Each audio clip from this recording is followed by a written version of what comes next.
Too late. Is it on? Yeah. Hey, everybody. I just told Patrick it's too late to take his childhood picture down. He just looked up there to make sure we're at home doing the question and answer. Welcome to another question and answer. But there's Patrick when he was how old? How old was Patrick in this? 1, 2 years old? I don't remember. I'm gonna have to get. He was actually cute. He was actually cute at one time. And there he is, even younger. And there we are. I might as well show you guys. We're very proud of this. Oh! Do you have the question from Facebook then?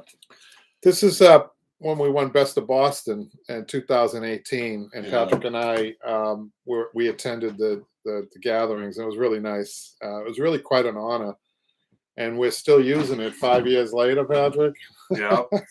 Hopefully we get on it. We should get on it again. I mean, I don't know what that means, but I do mean it. I do know if you guys are familiar with this Boston Magazine Awards that they give out, very difficult to win.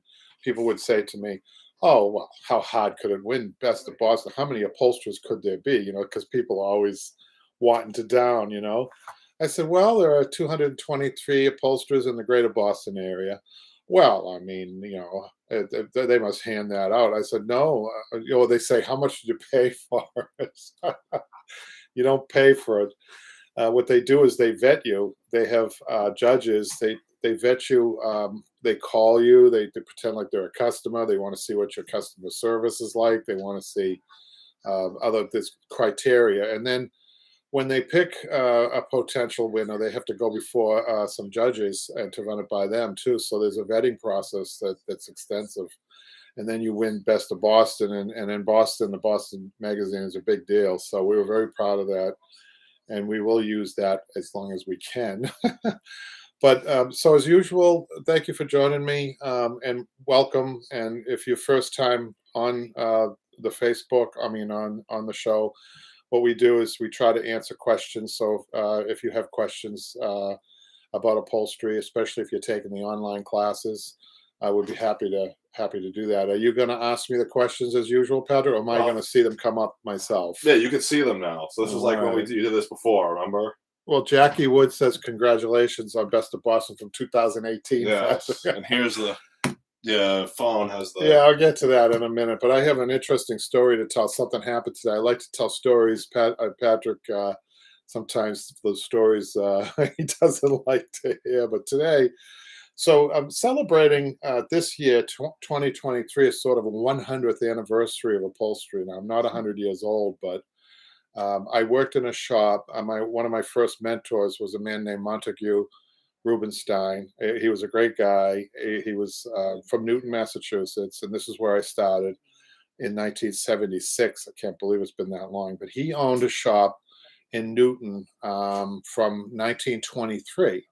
So really, that's 100-year history. I look at it as somewhat of my history because he's my mentor, and he goes back to 1923. I can't believe this. That's a 100-year span. So the reason I brought him up today is because I had a visitor today from, we have another visitor. Speaking of visitors, here's a visitor. Here's Finn. This is Patrick's dog, Finn, who's being very nice. Doesn't know why he's being picked up, suspended in the air there. So I had a visitor today. It was the son of the landlord of this place in Newton. That's obviously it's an old building, and it had been around for a while.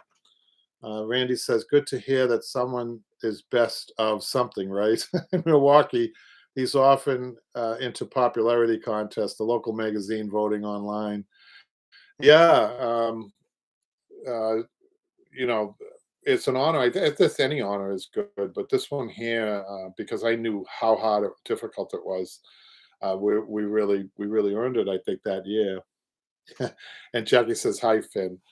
So getting back to my visitor today. So I had a visitor from this man. His name is Ted, and he was the son of the landlord of this building. And the thing about Ted, because I'm renting now in a commercial spot. The thing about Ted is that he he offered these. He subdivided this building up. It was one level building, and it had basement storage. What he did with the basement is he opened it up so that more artisans could work and other people could work in this. And he offered these rents, low rents. I consider him one of the helpers along my journey, and I think that everybody deserves one of these helpers. But he actually made it possible for my mentor, who first started in upholstery. We some of us start from zero, and he was one of them. And I remember that, believe it or not, he didn't even have a truck or a license for that matter when he first started. So he would deliver the furniture at night, and walk miles and miles and miles in the community with this furniture. I'm not sure if he had a dolly. Maybe he did have a dolly, but he would walk the furniture miles and miles to deliver. And if people say, "Where's your truck?" He said, "Oh, it's around the corner." So he really literally started from nothing. But if it wasn't for the fact that this gentleman who came in today, and this is kind of a long story, but I think it's worth talking about, especially for those who have commercial spots or thinking about commercial spots, having somebody, that a landlord that isn't greedy, is so important for a small business, especially in the beginning. I'm happy to say that I have two landlords now that are treating me well. But anyhow, he started this shop in 1923. The father and of this man Ted, and Ted comes in today, and so I reach back to. I really consider myself reaching back in history. That's what I like about upholstery, guys. You can find history through the pieces that you're doing, and you can also find it um, through people that you come into contact with. I think it's a wonderful way to research history too. Just catch up. Bring back, he says, bring back Finn. Patrick took him outside. But anyhow, so this man Montague, who owned this, to go further back into history, who owned this shop, used to have men from the Malden area who were survivors of World War II, and also survivors of Auschwitz, some of them, and people who immigrated, forced immigration, mostly Jewish, and they used to, this was the place where he in turn gave these guys a kind of a new start in this country, and I had the pleasure and honor of working with these men, and I learned a lot. But these men, these European men from Europe, they actually had ties to the needle arts going back to, I called them old world tent makers. So we're going back now. We're going back 2,000 years. There could be a 2,000-year history of these men, and that's traditional apprenticeship. Would be father son. So I can see a lot of these men had learned from their fathers and their fathers and their fathers, going way back. So the history for I'm really lucky. I consider myself lucky to have this history. So this man and I had a nice chat together, and I was telling him he never really understood himself, what it meant to offer an opportunity in lower rents, not the going rate, but this is enough to get things started, at least for me, and for my mentor, and then me. So we all need helpers along the way, and he was one of them, and he really was emotional when he left. And I have to say, he's older than I am, so he had a very nice way of departing, which was very emotional. But I just want to thank him for those opportunities and people along the way who have helped me, and it's why I do this. 22,000 subscribers and millions of people who view the channel. It means a lot to me. And Jackie says, "Good story." Yeah, thank you. So let me. So we have the online classes you guys are familiar with. We have at Upholstery on Broadway. We have also the Facebook forum, which I'm about to read from right now. And I'm right now completely by myself. I don't know where Patrick went. He should have stayed here. So I hope I don't run out of things to say. So maybe I'll count. You know what? I'll ask you guys who are watching right now. Do you have your stories of people who have helped you along the way, especially specifically, I guess, business wise? Maybe you can have some. We can see that. Maybe you can feed. give us your feedback. So, Patrick, can you stay here for a second, please? Yeah, I heard you on the. Oh. I have you up on the phone. Okay. So I'm going to get to the Facebook, and this is from Laura. Two Facebook messages. Is this it? Yeah, that's the first one. There's another one. These are Facebook messages, and then there's YouTube things, right, that you're going to have to get up for me. Hello, Laura says, first of all, I would like to express my appreciation for your videos. I purchased a 1940s reproduction of a Victorian sofa, never having upholstered anything. Wow. I have watched your 6-part red velvet Victorian chair video so many times I think I hear you talking as I'm working. I replaced 5-inch springs with 9-inch because of your instruction. Was able to do the 8-way tie. My question for you is if I were going to use foam instead of horsehair after the rubberized horsehair, what density and thickness would I use? Thank you in advance. So I assume she's got an upholstered seat. And I think that foam, most upholsterers don't even bother with the springs, believe it or not. They would just go with a block of foam and cover it, which I think would be a sin. But you can use foam. I think, though, that when it comes to batting, you're talking batting, and I think that if you're asking me about the foam, I use a high-density ultra foam, and that comes in that comes in soft, medium, and firm. The firm, forget it. Don't use that. But if you have springs, you can go with the medium. So if she's tied to springs, she's 8-way tied to springs. She's burlapped them. She's used the rubberized horsehair, which is about a 1/2 and 3/4 inch over that. I'm assuming it's an upholstered seat. And then now at this point, she may want to check her seat height because she did go to the highest springs. It's always important. You know, it seems like throughout history, there's been a small change in the seat height. I mean, Victorians, we're talking maybe 15, 16 inches because people were smaller back then. But now from the seat up, from now, we're talking 17, sometimes 18 inches. So you're going to have to find, what's right for the sofa and aesthetically what's right too. You don't want to overdo it. I don't happen to like what we call balloon. Crown seats are one thing, but balloon seats are another. I don't actually particularly like that, although the French did design one side chair that actually looks like a hot air balloon. It's so big. I mean, the springs that they use in it are ridiculous for a small chair, but it's a statement, I think. But I think aesthetically you have to keep in mind, you have to keep that in mind. So from the floor up, the average height now, I'd say 17. So getting back to her seat, if she's at 15 or 14 inches without the foam, she doesn't want to add anything more than 2 inches. And if she's lower than that, she can add 3 inches. So it depends on where she is in her seat height. Hope that makes sense to you guys. Let's just catch up. You have another one. Let me get that one ready. Yeah, Jackie says, I am just a hobbyist. I watch your videos to do my first project, also Victorian sofa. Yeah. I mean, this means the world to us Patrick and Michaela have done so many behind the scenes hours of editing. Even on the YouTube videos, Patrick, you did have to do some editing, right? On the YouTube videos, but not as much as the online, right? No. So there's a lot of behind what? I got another question. Oh, okay. Can you read it? Yeah, this is from Finish. I think that's how you pronounce it. Hello, I don't mean to bother you. Wait a minute, Finish, Finn for short? FNEISH. Okay. I don't mean to bother you. I found you on YouTube. I wanted to ask if there was another way for installing French gimp on a chair besides a glue gun. Thank you for your time. Yeah, that's a good question, actually, guys. We used to put it on with Elmer's glue and gimp tacks, or just gimp tacks, no glue. And that the reason that gimp tacks were invented was to put them through the gimp with no glue. So usually what you'd see, and traditional upholsterers, like I have a few boxes of gimp tacks that I still use occasionally in different spots. But so yeah, the answer is you don't have to use any glue. You can use the gimp tacks, but you need to explain this to your customer because they'll see a tack and they'll wonder what that is. It's a blue-headed tack.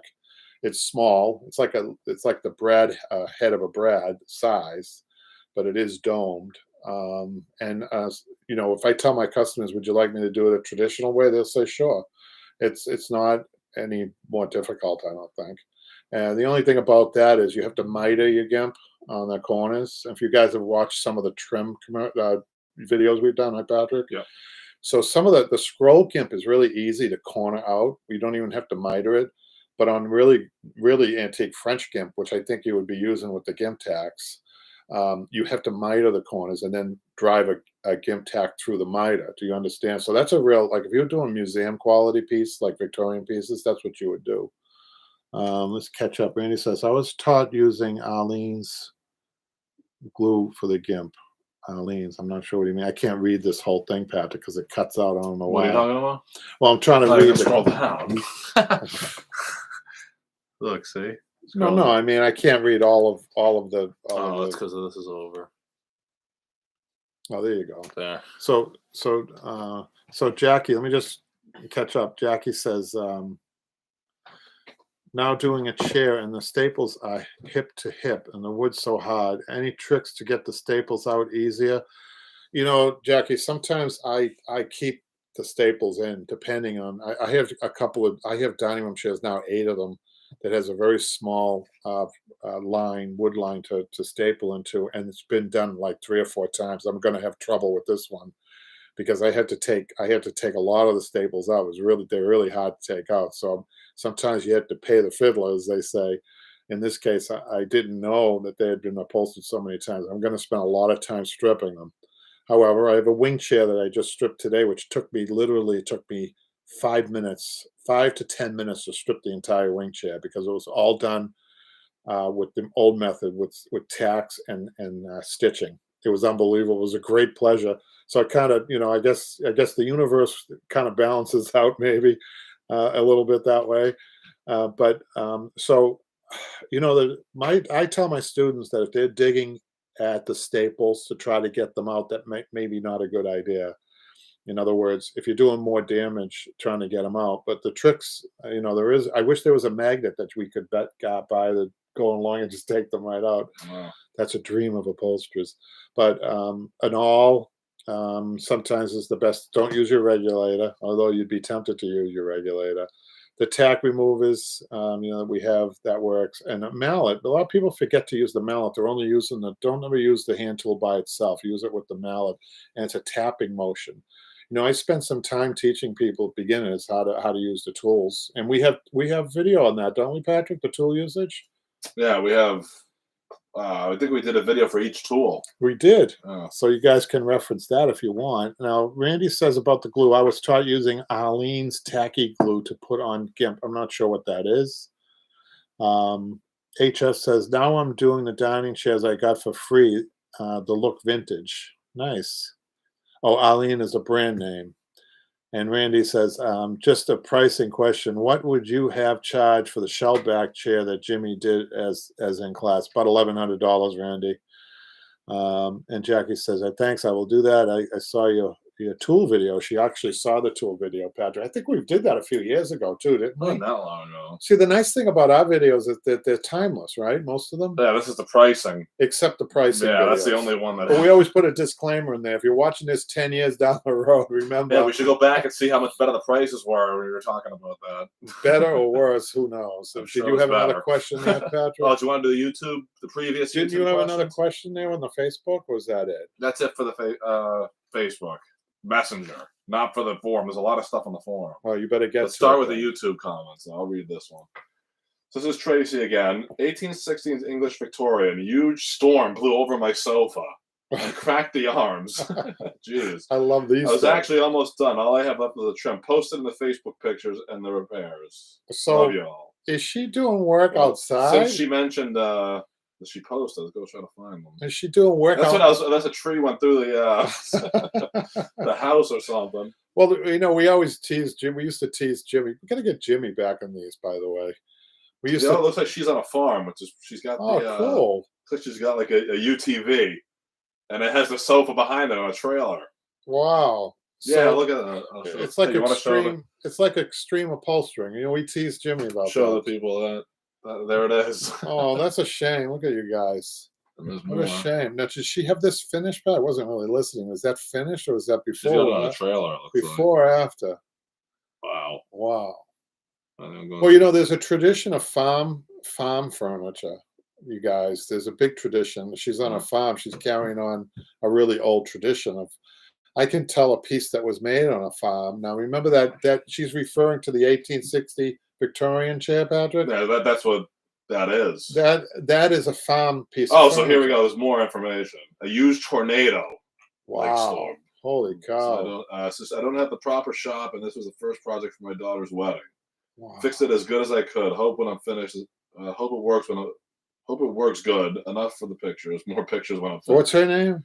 That's Tracy. Tracy, I'm visualizing you underneath that sofa with your ruby slippers sticking out, and I hope that didn't happen. Oh my God! Yeah, that happened to somebody else. Oh, that was some Yeah. who? Oh yeah. Yeah. We shouldn't joke about things like that. My friend.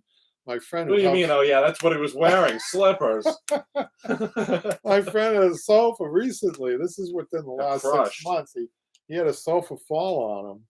And he was underneath the sofa for a little while. He was okay, poor guy.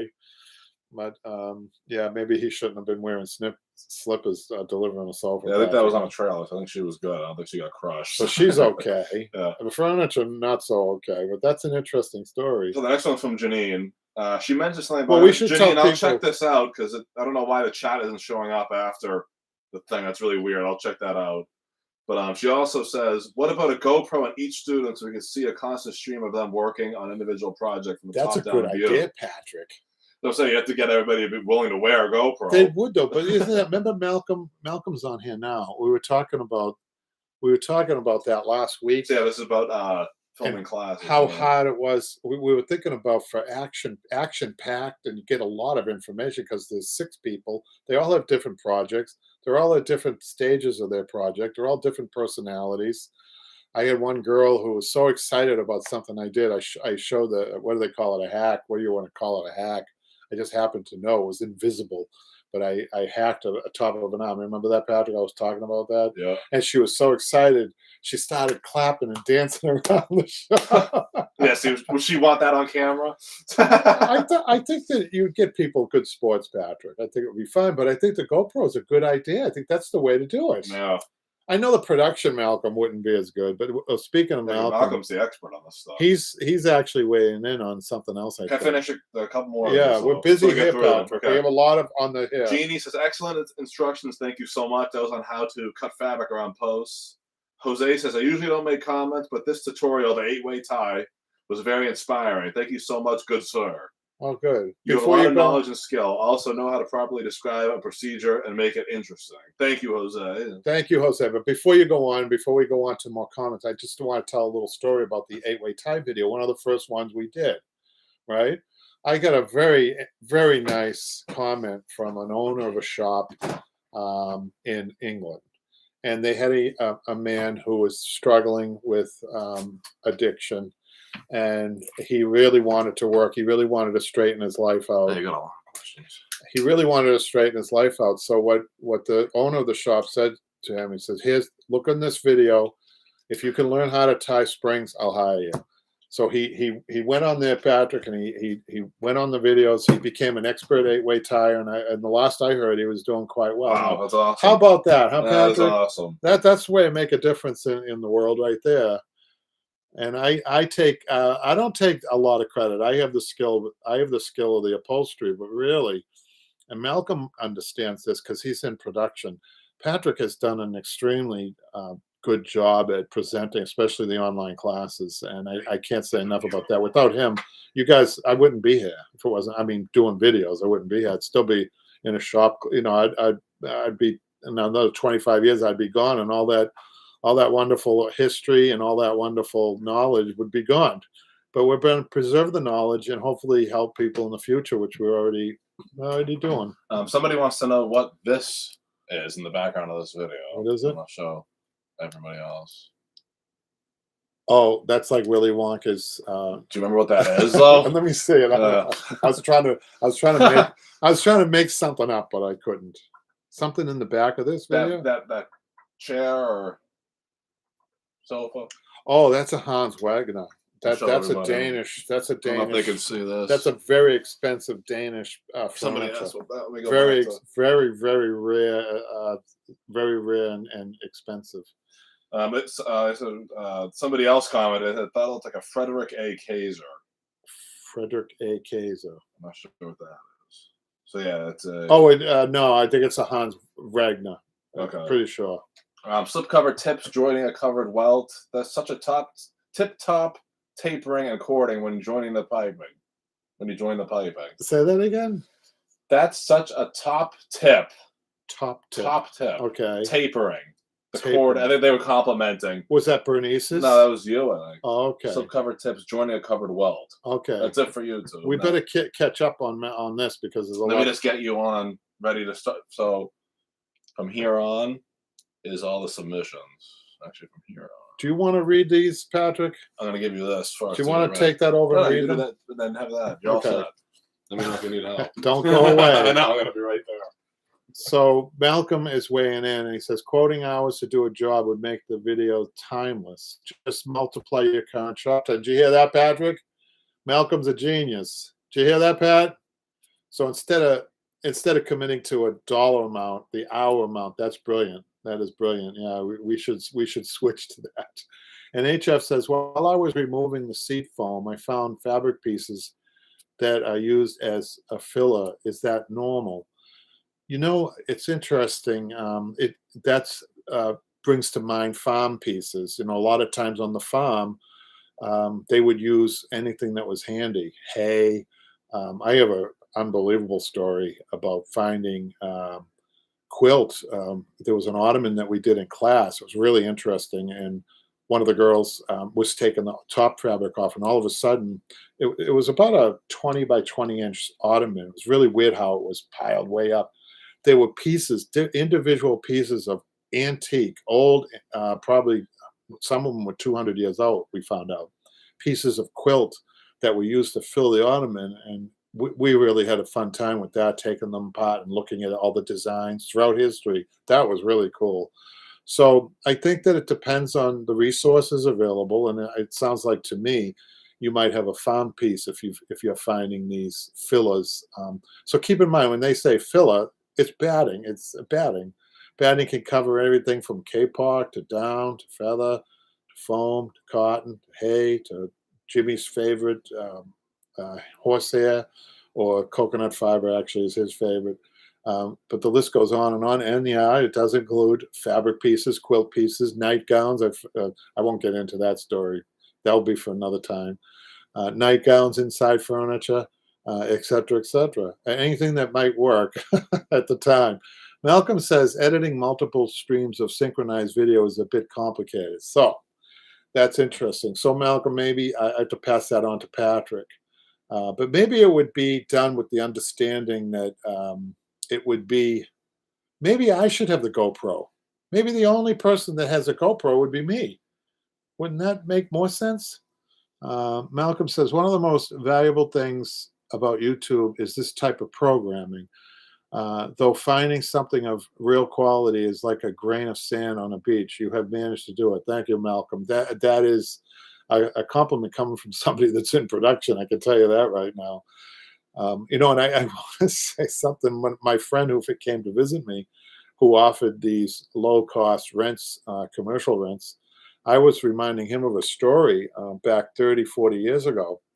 PBS, which does This Old House, and everybody's familiar with that. At the time, PBS wanted to expand into This Old Interiors or This Interior House or whatever it was called. And we got the attention of PBS, which was quite a compliment. It wasn't me. The shop was owned by my brother-in-law, and it was his good work and his good name that people recognized, and also that the name Ruby, which goes back to that 1923. So they contacted us and said, we want to come in and film. We're going to do a pilot, and we want you guys to do it. And so the understanding months and months and months ahead of time, and the understanding was that Timmy was going to be the one in front of the camera and being interviewed and showing people techniques and things like that. And I keep in mind, I was like a second year apprentice, I think, at this time, or third year. I mean, I was right off the truck. I mean, I didn't know much. So they came in. Now, so the reason I bring this up, Malcolm, right? I mean, here's an iPhone. We could do videos with this, although we did invest in some nice equipment, right?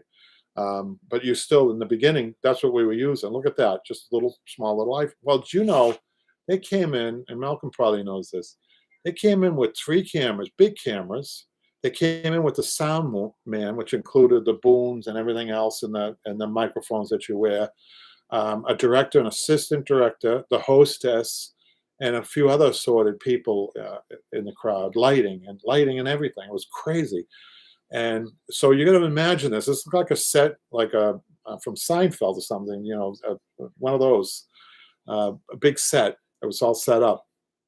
So the producer, my brother-in-law is standing next to me. The producer comes out and says, "Okay, in 10, 9, 8." My brother-in-law turns to me and says, "You're going to do great." I said, "What are you talking about?" I think he got cold feet, and then 6, 5, 4, 3, 2, 1, lights, camera, action, and there I am standing there. I did the best I could, but the show didn't go anywhere, and I often wondered what it was, because maybe I did a bad job. But I think the reason I brought that up is because YouTube is wonderful, and it's been possible only because of this. Let's face it, technology. Jackie says, "Go to run to yoga class. Love your videos and knowledge. Thanks." Thanks, Jackie. Have fun. And then Malcolm is saying, "My production days are behind me now. Closed shop during COVID. I've always done woodworking on the side and some furniture repair and canvas work." I imagine that, Malcolm, that woodworking would be hard to present. There used to be a guy on PBS, speaking of PBS, named Woodhouse. He used to do, he was cool. He used to do all of his tools, if you remember. It was all done by, he never had plug-in machines. It was all done with pedal. He did pedal, he cut wood with pedals. You know what I mean? It's like a treadle machine and sewing. He had everything he did was like that. And unfortunately, his hands took a beating, man. He used to get cut and everything. And this guy was amazing. I don't know if you remember him. He'd be worth to check out on YouTube. Woodhouse. I think the name of him is. I think his name was Woodhouse. HF says, "What is the sided button clip called? I mean, one side is a button with nail and the other button with the hollow for the other button." Yeah, I don't particularly like these type of buttons. I think what he's referring to, they're used in cushions. They're used when you can't really do a nylon tie without our slip knot. I don't like it. I don't think they work as well. And you have to be careful when you're using buttons, you guys, on seats. I do not like buttons in seats. They just look at Chesterfield sofas and you'll know what I mean. A Chesterfield sofa, buttons on the seats always seem to come out. Not a good idea. Too much play. So you have to be careful. You also have to have enough. You also have enough filling to use, nylon twine, and something to hold on to. I mean, you really need to be careful with buttons. People tend to over button too. Malcolm says, "In recent years, transitioning to upholstery and product fabrication is what I do now." That's wonderful, Malcolm. Well, I hope and pray that we've done helped you out with that transition.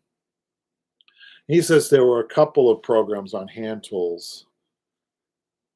Yeah, Randy has corrected me. Woodwright Shop, the Woodwright Shop. That's right. He's an amazing guy. So I'm going to get to the YouTube. I hope Patrick is listening somewhere out there in the yard. I don't know what he's doing out there, but of course, Patrick, you need to come back here because I've lost this YouTube. Sorry, guys, just give me a minute. Let's see what it is. New comment. I think he read the slipcover, didn't he? Yeah, he did read that one. Okay, here's a comment on fixing a pop button. That's actually a very popular one. We did too. We did a home hack without the proper tools, which we figure many people are not going to buy a German needle, which is the real tool to use when you have a button that's popped out of a back. And she did. We did answer her question, but the 2 videos that we did, I can talk about. So one video we call it the MacGyver fix. You guys should check it out if you're interested. But it's using tools that you can find in your kitchen. I'm in the kitchen now, in a kitchen drawer, or buying a tool kit from the Upholstery on Broadway, where we do have those available. Let me just check out some more. That was a very popular one. Let's see, James James sent me a message, Jimmy, about helping out. He helped me the other day load a sofa. Let's see. Sorry about this. Oh, here's one from pricing. Um, Actually, somebody's asking me, do you need an upholsterer? I'm here in the Philippines. I want to work. That's interesting. I don't right now need an upholsterer, but I don't know how that would happen anyhow from the Philippines. But I would suggest to Valentine, if you can, if you're watching, just practice, practice, practice. If you're not getting paid, that's okay. In the beginning, you can always use the practice and then become known for somebody that does upholstery. And before you know it, you'll have work. I'm not sure what the economy is in the Philippines, but and how that would work. But I would encourage you to do that, even if it's something that if you have a main job. I think most people start in upholstery, they have a job and then they're doing this at night and they get really good and then they get good enough to open up a shop. But I would encourage you, and if you could keep in touch, that would be great. Um, what is the okay? Malcolm got that. Shows yeah. Um, New comment on making rollover arms. This is one that we missed, I think, last week. So she's saying that I'm going too fast and I can't see the direction of the front piece. Patrick didn't give me this because he thought, but I think it's important to get feedback, right? So when we do the YouTube videos, oftentimes, admittedly, especially the early ones, weren't as good as the ones recently and also the online classes. The online classes, I think, are probably the best bargain there is. We just had somebody purchase a master class, which is the $250, which covers all the online classes, which are hundreds of programs. You guys should check that out. And as a reminder, we have the wing chair coming up in May, really close. He's close to this. So now is a good time to join the master class online. You can get that at Upholstery on Broadway. And so sorry about that. If you're watching early ones, you're going to see a big difference. You're going to see shaky camera work.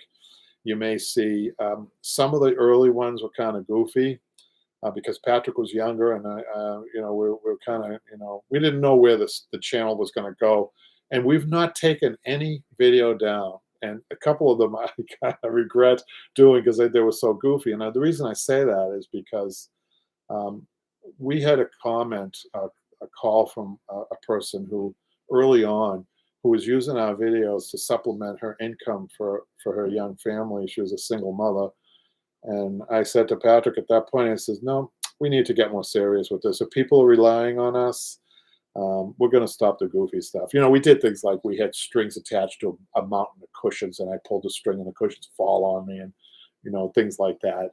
No more of that. But we keep them up because somebody once said it gives you an idea how the channel developed, and that's just a story about how the channel developed. So that's not a bad thing.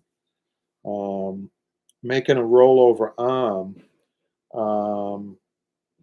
Yeah, I just read that one. She said I'm going too fast, and I've gotten better at it at presenting. I think. This is the womb chair comment. I would like to see a demonstration of how to put the foam on. So womb chairs, that highly manufactured furniture, and even I have to tell you, even the new womb chairs, they're struggling with the design because it's not the same. It's not the molded latex that they're using anymore. They're using foam. And if you put an old chair from vintage chair that's in excellent shape and a new womb chair, which the design hasn't changed as far as structure of the frame and the chrome legs and everything, I can tell which is which. I can tell because the foam looks more ballooned.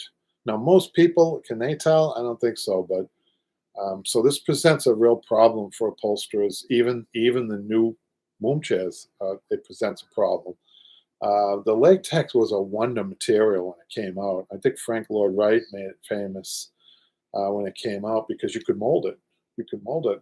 I don't think you could do that with polyurethane. I'm pretty sure you can. Malcolm or Randy might have some input on that, but they actually had they had the frame and they had the mold of the latex, and they put the mold, um, the pre-made mold of latex over the chair. You can see how that would be an advantage. The thing about that latex is it's a very versatile, very thinly, but it has great quality to it. It has a great thickness. What's the word I'm looking for?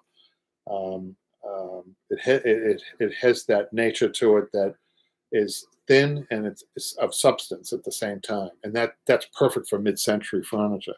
So this is the challenge with upholstering things that need it. She's asking me about how I would do it. Well, I'll tell you how I do it. Is quarter-inch foam.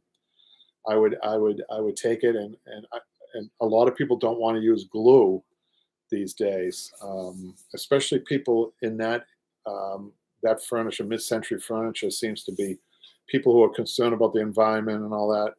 So you would have to cut it, and maybe staple it if you can, but the edges of that are really thin. So you see, I'm struggling explaining this to you because it's not easy, and the whole time what you're trying to do is make it look like it originally was supposed to look like. So I'll use quarter-inch, and I think that the new manufacturers, I'm pretty sure they use half-inch, which makes it look too big. I don't know why they do that. I'm not going to tell them, but try to keep it. If you have to do this, if you have to strip all of that old latex off, and you have to replace it, just you do have to replace it with foam. Cotton won't work. Dacron won't work by itself. It's usually foam by itself, but the foam has to be really put on well. You really have to find a way. Use quarter-inch staples. This is the time when I would use quarter-inch staples.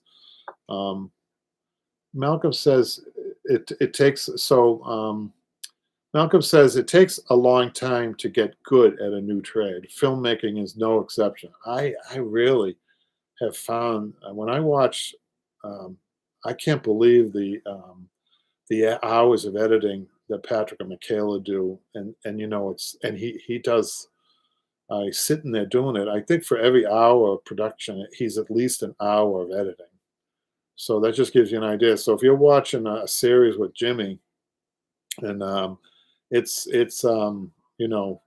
30 hours, there's another 30 hours behind it. So I think it's well worth it. A new foam is all polyurethane. It has a different quality than latex. PU is molded for automotive seats and some modern furniture. Yeah. So some people want, and I had two cushions come into me today that were memory foam, and I do not advise memory foam on loose cushions at all. The problem is there's too much resist, there's too much of compression, and what that does is it puts a lot of pressure on the seams.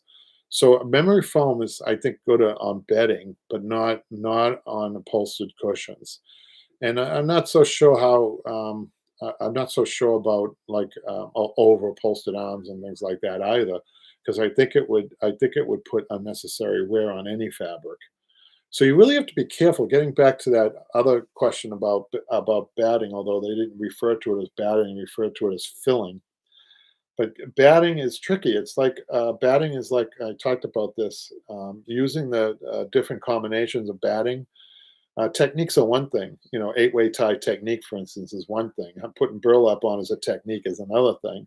Is technique. But then there's another thing about ingredients. It's like a good chef. It knows right down to the pinch of salt or a pinch of oregano or whatever it is. What's gonna make the best end result. And upholstery is no different. You can change up one thing and it comes out different. I'll give you an example. I sell custom made cushions, spring and down cushions, and I had a really good manufacturer that did them. I like them. I've used them for years. And one week these new cushions come in. I took one look at them and I felt them and I called them up. I said, "Okay, what's going on?" "What do you mean what's going on?" I said, "You guys have done something different on the cushions. I don't know what it is, but it's not the same." I could tell almost immediately. It's really interesting how that works. And sure enough, he finally admitted that they did something. I don't know if it was a cost cutting measure or not.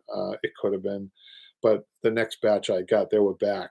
I mean, like instantly new. And I might not have been the only person to notice, but in the entire world, these are the best cushions that you can get. I tell my customers that if they want the best cushioning that you can get, it's this spring and down, and go into a little detail about what it is. And I never have anybody say to me, they never come back and say they don't like it. So foam is another thing. Foam, there's too many variables in foam and how people's perception of foam is. So when you're selling new foam seats, it's a little tougher to sell. They're cheaper for sure, and that sometimes is an overriding factor. But foam comes in. I mean, so my foam is high density polyurethane. I think it's like a 3.5 density, but it comes in three different firmnesses: soft, medium, and firm. Really firm. I hardly ever use that, but what I'm seeing a lot lately is people who are having hip problems and back problems, and they're having a hard time getting out of furniture, or they don't want to sink down when they get into a piece of furniture. They don't want to sink down because it's causing pain. I'm doing a lot of I'm doing more firm foam now, and it seems like it really, you can change somebody's life by changing out the seat cushions. You guys would be surprised. Patrick, can you come? Can you come here, because I think I'm almost done, and I need you to. I will read one more thing. Klondike YouTube. I would like to see a demonstration. Oh, she asked that. Let me just go back to that. Deconstruction. This is one that he missed. So this is deconstruction of a dining room chair. We might have read this last week, but we're almost done, Patrick. We're almost ready. We're almost done. Do all the Facebook ones? I think so. Did I? Mm-hmm. Did I? Echo there. Did you do all the Facebooks? Well, you know what, Patrick? I'm not sure if I did or not. On the forum, we have a lot of submissions. Can you get them up? I don't know if I did. I can read them to you. Yeah, can you read them to me and make my life a little easier? I'm trying to multitask. So we did the tornado sofa. Right? Yeah. Did we do this one last week? Jeans. I know we did a few hours. That one just 6 days ago. So that's... No, I don't Wait, think so. hold on. We had a Wednesday Q&A last week, so I think we did do that. Oh, we did. I think we're caught up, Patrick. You showed jeans. Yeah, we have that. 5 days ago. Leah, address that one. So anyone have an idea of the age worth of this? I got it on an estate sale from a family from Europe who moved to Texas. It's very well made, about 7 feet long. The cushion is goose down, and the fabric is a heavy silk for what I can tell. I'm about to reupholster it with an oyster-colored velvet that came with the purchase. So I was wondering if you guys have any idea on that one, if you could see that. It's a very high-end European-made. It looks like custom furniture to me, and it's got like a fruitwood finish, which is a little unusual. Fruitwood finish is always hard to touch up, as you guys know who do woodwork, and Malcolm probably would know that. But that's a very high-end piece. I'd say it's French design. You see the recessed back on the back. As you guys know, if you've done these, they're not easy to do, but they're very desirable in look. To me, that's a very French-looking. If she's looking for any more directions to what it is, look to French furniture. So do you want to read the next one, Pat? Is there a next one? Gene posted one 5 days ago. Let's see, what was 5 days ago? I'll make sure we're not doubling up here. I don't think so. I think that's a new one. It was posted on Wednesday when we were doing it. But I don't remember this one. Well, it's actually the same 3-cushion antique sofa. I don't think we did this one. Yeah, so look, from here up, we haven't done. Okay. So if you want, there's 3 more. Okay, read them to me, Pat. There's Jean, there's Julie, and there's Tracy again. Okay. So there you go. It's a big one. So Malcolm says fancy furniture requires a fancy price. Yeah, exactly. This is a long one. Now, Jean's been very proficient in her dialogue, which is fantastic. And she's got a rather long one here, but I'm going to read it. Jean says, 3-cushion antique sofa the client wanted to have me use the original fabric on. Was posted about 10 years ago. The springs are falling out. 3 layers of webbing are in bad shape, mostly ripped off the front. Front has a decorative wood. Started to see if I could be fixed on the bottom, which It could not be done because I found broken frame pieces. Let client know would cost more. Would not know exactly caused my husband to the woodwork. I restore and refinish. A client, it's nice to have somebody, a spouse that's a woodworker. Client told me to fix it if she was happy to find someone who could do it. It was her great grandmother's. Took me 5 hours to carefully strip. Only one small hole in the front when taking out decorative nails, but there was an extra fabric on front, so I made flat trim to cover it, and no decorative nails on front because wood would not take it. New wood pieces for frame, red jute webbing for seat, hand tied the springs of webbing, black jute webbing for the back, 8-way tied with Italian jute twine. She got all this from us, Patrick. Yeah, I know. Burlap over, reused old horsehair, stitched the bridles for hair, new white cotton, hand stitched edge roll, used use black jute webbing for sides of the arms, layer of burlap cotton, install original cover, hand sewn back on front of outside arms. Lastly, the hated glue gun that flat trim on. Client was very happy with the results. Was surprised I did not have to use the back fabric for the front pieces. Flat trim covered the one hole, so no one could know it's there. I signed my work and put small pieces of She old really is attached to wood. thorough. I like that. Before in progress and pictures, I did Yeah, not. that's awesome. I did not do the cushions. Client wanted to keep original fabric because it matched her right! Exclamation point. You guys, come Yeah, that's on. I know. She's Talk making about us. a good post. She's making us all look sick here. Come on, look at the work. I mean, look at how many pictures. There's the bottom. Um, there's the old. She had like a challenge here because I see. She's right. I see an old repair. I see the burlap, the original burlap.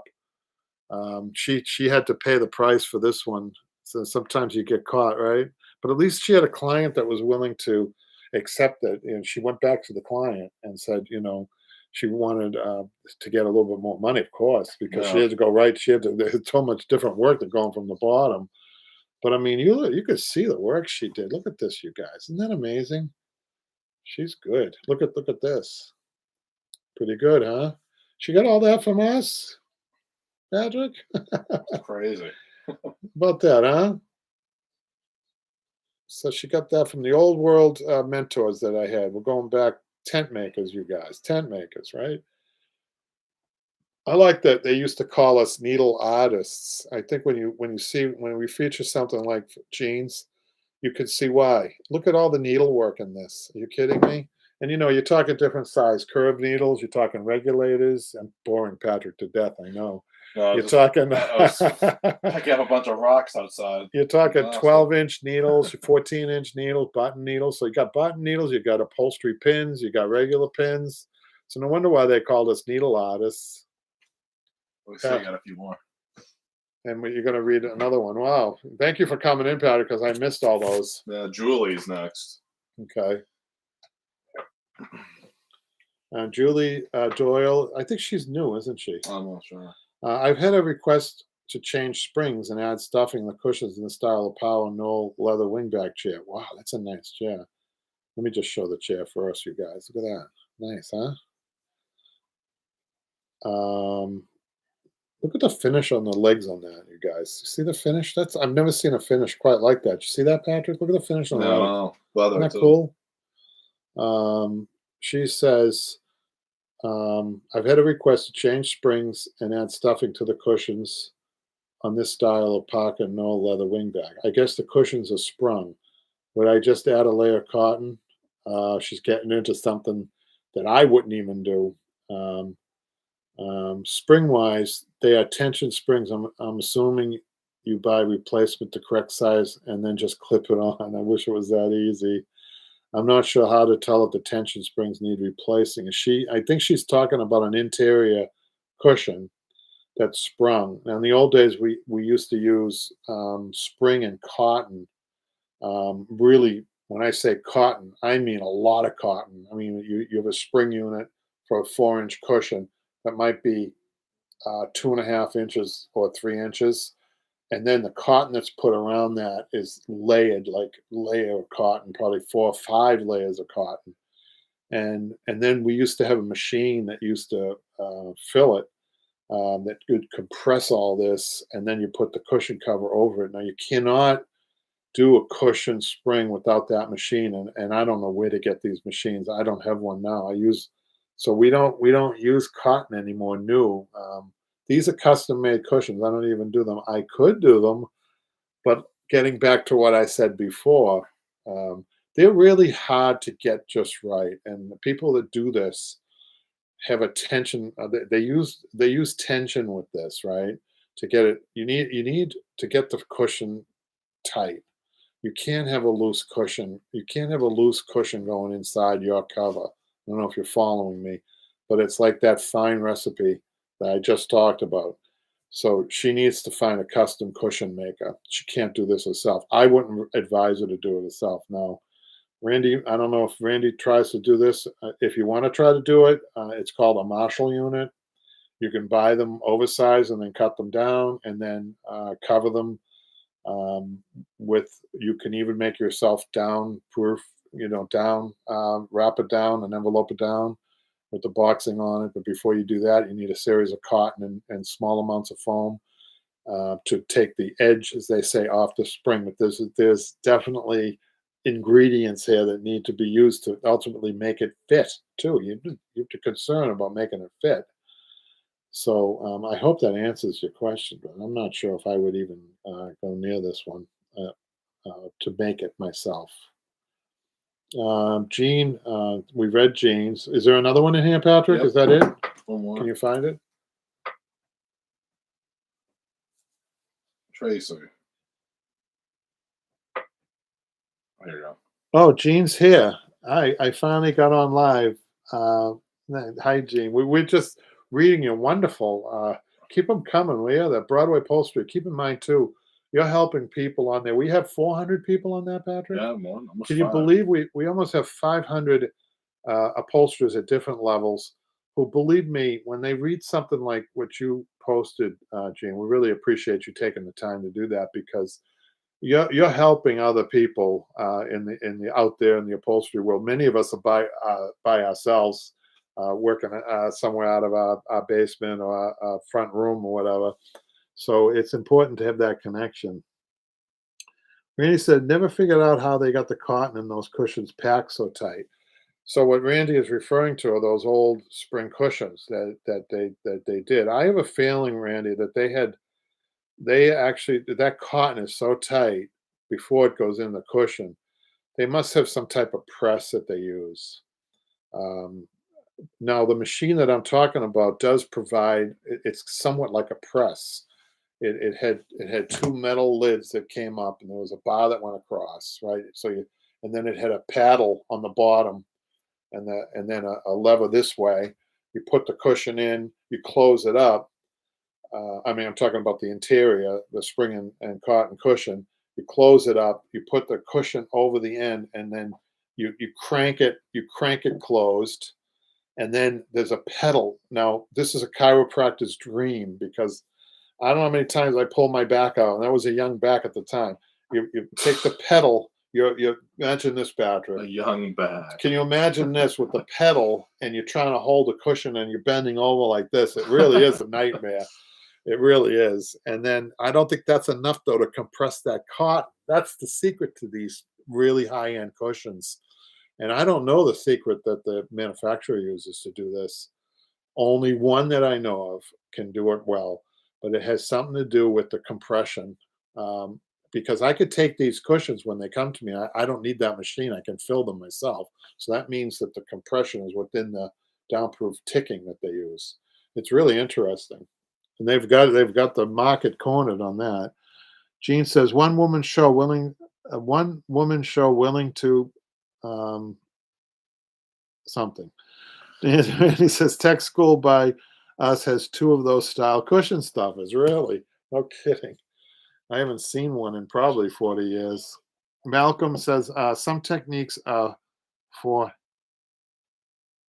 forehand. Okay. Is there another one in there, Patrick? One more? Tracy? Is this one? Yeah, Is this one? Yeah, That's that's a new the one. last one. Yeah. So Tracy posts, my husband's aunt had this chair since the 50s. I got a wonky seat cushion, but it's at least 90% better. Wonky. I read that completely wrong, Malcolm. I did That's too. not what he meant, though. That's not what he meant. I was wondering why you stopped. I stopped. He didn't mean that. I stopped reading. I was wondering what happened. So you just stopped like that. So in other words, he means you need 4 hands to do the job. Oh, okay. Yeah, it's a very complicated task. Yes. Thank God Jimmy wasn't here. That's all I can say for that. Jimmy has some self-control problems sometimes. So Tracy says, my husband's aunt had this chair since the 50s. I got a wonky seat cushion, but at least it's 90% better. Wonky or not, I love her. Got to work on my pillow making skills through LMAO. What's that, Patrick? Laugh my ass off. Oh, is that what that means? Yes. Oh, okay. You can say ass. I'm pretty sure. Pretty sure that can be said. Well, we're gonna get we'll demonetized. know if they. Jimmy said it plenty of times. Well, that cushion's not easy. Sometimes it's the easy looking stuff that isn't as easy as you think it is, and that's a knife edged fitted cushion. And that is a hard cushion to do. I wouldn't be too hard on yourself, Tracy, because that's a hard cushion to fit. So you can see it's easier on a box cushion coming off the deck and going around those posts. It's better to have a box cushion. It defines those lines better. And I like what she did with the skirt. I'm just looking at it, not showing you guys. But she's got like a break on the front, I think, which is kind of cool. She's got the break on the sides. I had one of these in class. A woman brought one of these in class, and she decided to do the ruffle skirt that I see a lot of these in. And she liked the ruffle skirt. I haven't had anybody like a ruffle skirt in a long time, but she liked it and came out nice. But she did a box cushion, and I can tell you it was a lot easier than what you did with that knife edge fitted cushion. A lot. Usually you only see those knife edge on back cushions that aren't fitted, that just sitting there on the back cushion, right? I just want to clarify what she meant. She said, Jean says, one woman show willing to help if I can. Thank you. I'm sure you helped a lot of people at that post. You know, really we have had good helpers. We've had Randy, we've had Janine, we've had Malcolm, Jimmy, and Jimmy. Jimmy's. I think Jimmy's more of a cheerleader, isn't he, for people? And I think he does offer some good input too. But when's he coming back? What the heck's going on? I don't know. We have him doing some extreme upholstering up. I think last I heard from him was on Mount Everest with the slip seat.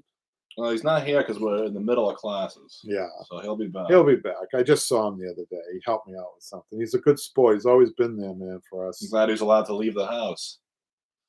So I stole think his joke.